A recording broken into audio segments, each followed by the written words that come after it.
Would it make sense at some point just to move the Olympics back to Athens so that the messiness of this whole process could be solved? Well, we're going to see how it plays out. We know that Brazil faces a list of crises or potential problems that's longer than any Olympics that I've been involved in. There are always concerns, there are always anxieties, and usually things come off without a hitch and then everybody breathes a sigh of relief. This time, not only have the world circumstances changed, but Brazil's circumstances are peculiarly problematic.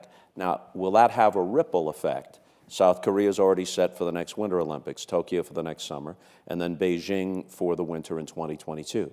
In 2024, Los Angeles is in the mix, which would be great for NBC and for Comcast. So too is Paris.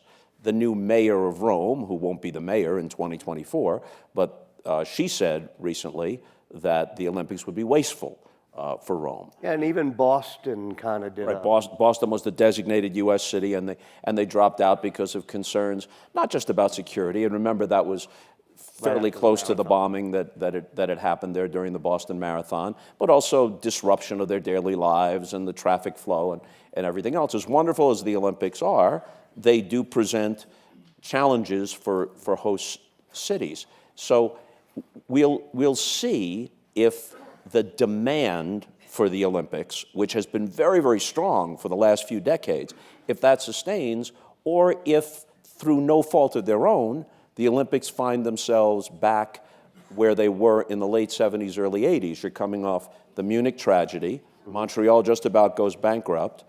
The U.S. boycotts Moscow in 80. The Eastern Bloc retaliates by boycotting 84 in Los Angeles. And basically, they just handed it to Peter Ueberroth and the LA Organizing Committee because he said, I can pull it off with volunteers and at a relatively low cost. And he did. And that kind of jump-started the Olympics in a positive way again. But these things are cyclical. So if it ever came to that, you could make an argument, which I'm sure would be refuted, but you could make an argument that you could put a summer and a winter location on each continent. For the sake of argument, there'd be a permanent summer location in the United States and probably a winter location in Canada. And there'd be a comparable situation in Europe, and the summer location would be Athens. There's undoubtedly a dozen or more reasons why that's not a good idea, but on the face of it, I can understand the argument.